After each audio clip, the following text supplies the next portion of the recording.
আমি বললাম আমি ব্যর্থ। আল্লাহ বলেন বিশ্বাসীরা সফল হয়। আমি বললাম আমার জীবনে অনেক কষ্ট। আল্লাহ বলেন নিশ্চয়ই কষ্টের সাথে আছে স্বস্তি। আমি বললাম আমাকে কেউ সাহায্য করে না। আল্লাহ বলেন মুমিনদের সাহায্য করা আমার দায়িত্ব। আমি বললাম আমি দেখতে খুবই কুৎসিত। আল্লাহ বলেন আমি মানুষকে সৃষ্টি করেছি সুন্দরতম আকৃতিতে।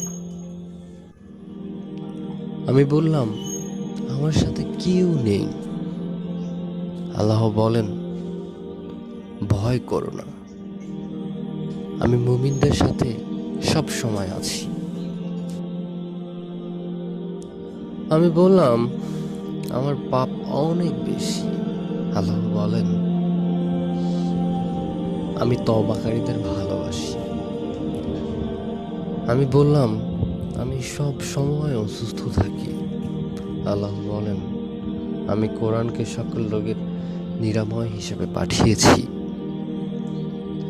আমি বললাম এই দুনিয়া আমার ভালো লাগে না। আল্লাহ বলেন তোমার জন্য পরকাল ইহকাল অপেক্ষা শ্রেয়। আমি বললাম আমার জীবনে খুশি নেই। আল্লাহ বলেন শীঘ্রই তোমার রব তোমাকে এত বেশি দিবে যে তুমি খুশি হয়ে যাবে।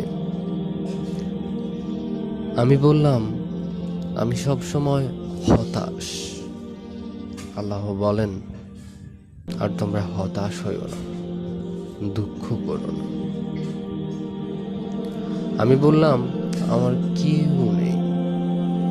আল্লাহ বলেন যে ব্যক্তি আল্লাহর উপর ভরসা করে তার জন্য আল্লাহই যথেষ্ট।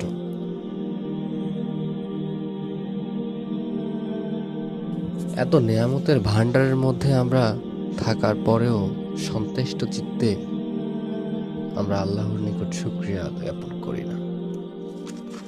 আল্লাহ সবাইকে বোঝার তৌফিক দান করুক।